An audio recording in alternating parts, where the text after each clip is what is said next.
¿Qué tal, apreciados estudiantes, jóvenes y señoritas? Qué bien y qué bueno contactarnos si estás viendo este video una vez más con el sacrificio que están haciendo tus papás, en el sentido de que están haciendo lo posible para que tu formación no se detenga. Porque a fin de cuentas, estudiante de tercero secundaria, necesitamos ganar tiempo. Porque no puedes ir vacío y enfrentar un cuarto de secundaria sin tener las competencias básicas. Y eso que estamos hablando solamente de competencias básicas. Hay que llegar a tener competencias pertinentes. Pero no nos desanimemos. Primera sesión virtual, una materia de literatura para tercero secundaria. Vamos a tocar el tema literatura griega antigua. ¿Por qué su importancia de estudiar este tema? Aquí vamos a ver algunos tópicos. Importancia, ¿por qué? Porque los griegos en la época antigua, la Grecia antigua, han aportado al mundo estudiantes realmente muchas tradiciones y muchos saberes que de alguna otra manera han servido para la sociedad civilizada. Y para nuestros tiempos obviamente ya es un lápiz más. Nos han dejado las Olimpiadas, como vemos aquí. Es cierto que muchas culturas hacían deporte, pero ellos lo han dejado de manera sistemática, con más seriedad. Tenemos también que nos han dejado la democracia, es decir, tú eliges a tus gobernantes. Bueno, se hace lo posible para que tú puedas tener un país donde tú realmente elegiste a tu presidente. Nos enseñaron a expresar sentimientos, expresar emociones, expresar ideas de manera más seria. Es decir, creo que la palabra seria se la ganaron los griegos. Hay otras culturas que han dado sus aportes a estudiantes. Por ejemplo, yo podría destacar que la cultura hebrea nos ha dado el sentido de la vida, nos ha dejado el por qué vivir. Pero los griegos nos han ayudado a saber hacer preguntas, ¿no? Lo que los hebreos no han podido, los griegos han podido hacer en cuestión de preguntas. ¿Por qué? Porque no podemos decir que los griegos eran buenos en todo. Tenían realmente sus cosas malas, como toda cultura. Nos han enseñado a medir y a ordenar. Si ustedes ven, el álgebra de Baldor, por ejemplo, sus primeros doctos en la matemática y el álgebra, por así decirlo, son griegos. Son griegos con ayuda de otras culturas, la india, la romana, la babilónica, ¿no? Nos han enseñado a admirar.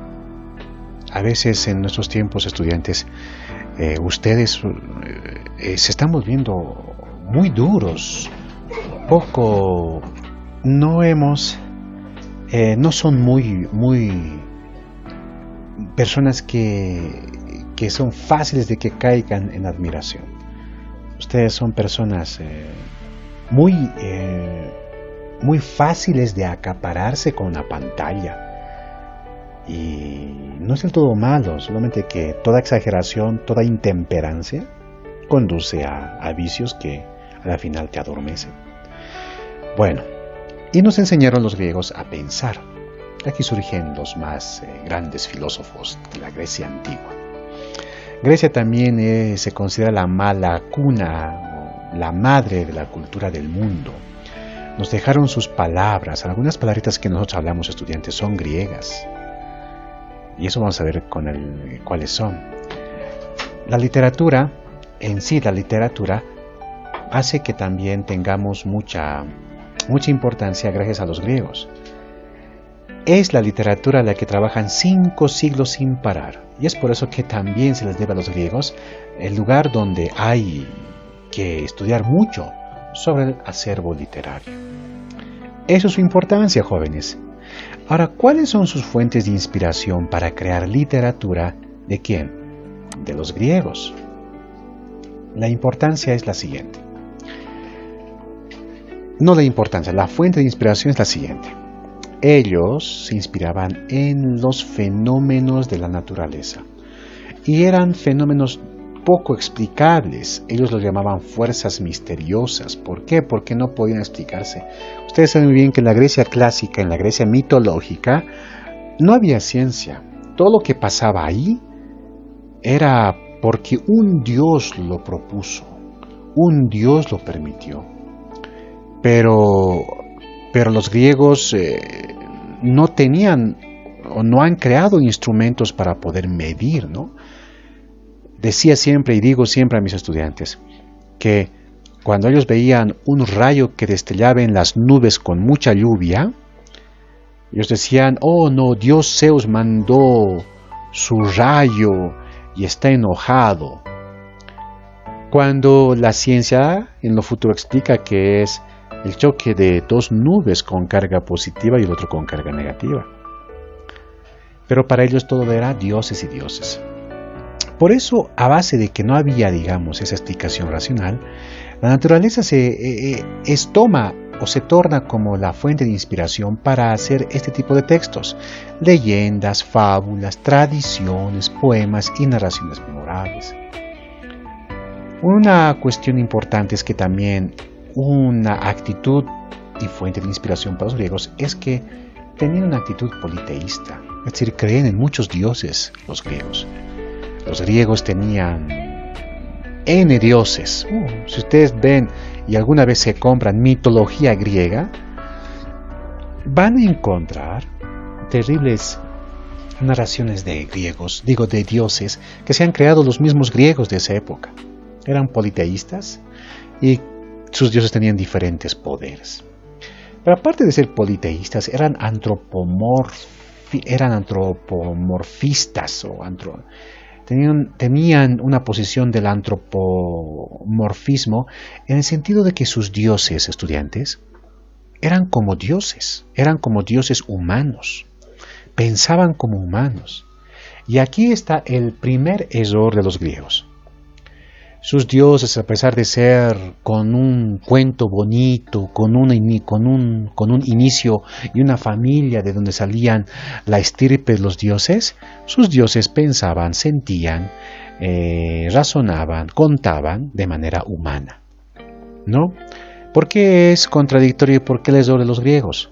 Porque Dios el término es más alto que humano, es decir, un humano está por debajo de la palabra Dios. Dios es Dios. Hasta quién sabe cuando tú dices la palabra Dios, es inexplicable. ¿Por qué? Porque sobrepasa el razonamiento humano. Y en ese sentido, ahí cae realmente la cuestión de la cultura griega, ¿no? Que creían que sus dioses tenían todo el derecho para hacer barbaridades. La mitología griega entonces nace a base de que sus dioses pensaban como humanos y hay héroes y hay monstruos. Aquí vamos a la respuesta sobre qué es la Ilíada y la Odisea. A base de esto vamos a ir cómo fue la evolución de esta cultura tan interesante sobre la cultura griega antigua. Hay 3 periodos que vamos a estudiar en su evolución en esta parte, ¿no? Y el primer periodo se llama el periodo arcaico, que es en el segundo milenio antes de Cristo, quiere decir 2000 años antes de que naciera Jesús. Había ya canciones, estudiantes. En diferentes circunstancias de la vida de los griegos, había canciones para toda circunstancia. 1. Era canciones para las cosechas. Había canciones para las guerras, para las hazañas y para los ritos funerarios. Ya había una iniciación artística, ¿no? Y miren bien, con canciones. Después, en esta época arcaica, han nacido 2 grandes obras. Han nacido la Ilíada y la Odisea, de un gran poeta llamado Homero. Por si acaso no estamos hablando de los Simpson, estudiantes. Ustedes más conocen a los Simpson que al gran poeta Homero. Estamos hablando de ese Homero que escribió la Ilíada y la Odisea, que dale el beneficio de la duda en la lectura. Es más, tenemos que leerla. Pero si ustedes leen, qué buena expresión artística tiene este poeta, ¿no? En esta época también, a pesar de que es un periodo arcaico donde se cree en la mitología, hay un literato griego, Hesíodo, del siglo VII a.C., que no le gusta lo mitológico. Deja lo mitológico y los poemas didácticos son su preferencia. Es decir, hace poemas para dejar una enseñanza, ¿no? Y se origina en esta época arcaica la poesía lírica que voy a explicar después. Segundo periodo de los griegos, ¿cuáles eran? El periodo ático o clásico. Este periodo nacen dos grandes géneros, la tragedia y la comedia. En la tragedia, entendemos por tragedia, estudiantes, que es una obra para escenario, para teatro. ¿Dónde nace el teatro? ¿O dónde nace los inicios del teatro? En Grecia. Específicamente en Grecia porque lo tenían mejor trabajado. ¿Habrían hecho teatro los incas? ¿Han hecho teatro los mayas? ¿Otras culturas? Claro que sí, había estudiantes. Pero como les vuelvo a recalcar, los griegos lo han hecho de manera seria, de manera ordenada, trabajada, con contenido. Es cierto que tal vez haya un poquito de eso en otras culturas, pero más resaltante eran los griegos. Los tres grandes representantes de la tragedia, de la obra teatral, del drama trágico, son Esquilo, Sófocles y Eurípides. Quiero remarcar a Sófocles porque leí todas sus obras y ustedes saben muy bien de que obra que no se lee es obra que no se puede explicar. Entonces, desde ese punto de vista, leyendo a Sófocles entiendo sus obras. Les recomiendo leer Antígona, que habla sobre la familia. Un debate realmente tremendo de lo que hace sobre la familia la obra de Sófocles. ¿Y por qué se llama esto tragedia, género trágico? Porque prácticamente todas las obras de estos señores, Esquilo, Sófocles y Eurípides, son realmente tragedias. Son algo terrible. Es muy triste, ¿no? Pero también los griegos sabían reír. Y ahí tenemos la comedia. La comedia es algo que lo trabajó otro literato, otro escritor, otro poeta, Aristófanes. ¿Es más fácil hacer reír a la gente? No, es bien difícil hacer reír a la gente. Esta vez para alguien hacer reír tendría que tener un don natural, ¿no? Aristófanes lo trabajó y los griegos rieron con Aristófanes, ¿no? Habría que leer sus obras. No conozco mucho sus obras de Aristófanes, pero me imagino que es para que esboce una sonrisa el griego de ese entonces. El último periodo que vamos a ver, estudiantes, es el helenístico. Esta parte que es en los siglos, en el año 323 al 146 a.C. Si ustedes notan bien, estudiantes, antes de que naciera Jesús, los años son de manera descendente, no ascendente. Es decir, hay 2000, después hay el año 1000, después hay el año 500, hay el año 300, 200, hasta llegar a 0. Es de manera descendente. Cuando muere Jesús, ya recién llegan los años de manera ascendente. Año 1, año 2, año 100, año 200, siglo XVIII, siglo XIX, hasta nuestros tiempos, ¿no? Eso como información, cosa que su profesor de sociales les dará más información. En el periodo helenístico, estudiantes, es donde se inicia con la muerte de Alejandro Magno.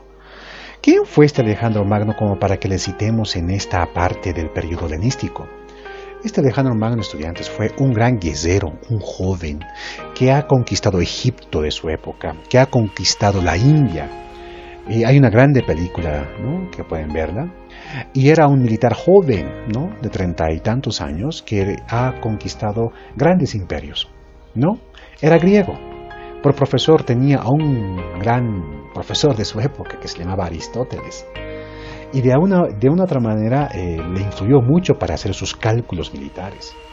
Pero No le mató a Alejandro Magno una espada, no murió por vejez, no murió por una flecha, no murió porque se cayó del caballo. Alejandro Magno murió porque comió demasiado y bebió demasiado. Y una noche no despertó. Iba a ser quien sabe un gran militar. Mucho más. Entonces, en el año 323 se inicia la decadencia de la influencia griega, porque hay poca originalidad literaria y la cultura, el centro cultural se radicaba en Alejandría, ya no en Atenea, ¿no? Triste. Para terminar, estudiantes, vamos a ver qué es la lírica griega que nace entre el primer y segundo periodo. Lírica se refiere a expresar sentimientos. Género lírico significa expresar emociones y sentimientos. ¿Por qué lírica? ¿Por qué ese nombre? Porque pertenece a la poesía. ¿Y por qué lirismo? ¿O por qué lírica? Bueno, saben, estudiantes, su explicación se reduce en un instrumento. El griego, que decía de manera poética y contaba de manera versátil de algún personaje muchas cosas, era un poeta, un griego poeta que tenía un instrumento llamado lira. Era una especie de charanguito pequeño, tal vez por así decirlo, con algunas 3 o 4 cuerdas, que empezaba a contar las hazañas, las peripecias, los momentos tristes y alegres de un personaje. Ahora, como ustedes ven en su pantalla, puede ser, esta lírica podría haber expresado de manera coral, con coro. Esto se ve más que todo en los géneros de las tragedias griegas, había un coro, o de manera individual. Aquí podemos poner como ejemplo a Homero, el poeta que ha dado la inspiración para que se escriba la Ilíada y la Odisea. Entonces, como se dio esta situación, la lírica ya gracias al instrumento de la lira, ya tiene su bautizo. Se lo bautiza como lírica, los que expresan sentimientos y emociones en un poema. Y Homero lo hizo. Es decir, Homero es el que inspiró para que escribiera la Ilíada y la Odisea, porque era un poeta. El poeta antes, estudiantes, no se llamaba poeta en la época griega, no era poeta griego, no se decía así al poeta. Se los llamaba brujos, locos, chamanes, según la afirmación de un filósofo alemán que está vivo hasta ahora, que es el señor Peter Sloterdijk, que dice que los poetas eran locos, ¿no? Y esa locura hasta ahora nos ha acompañado. Preciados estudiantes, ahí donde radica la importancia de la literatura griega antigua, ¿no?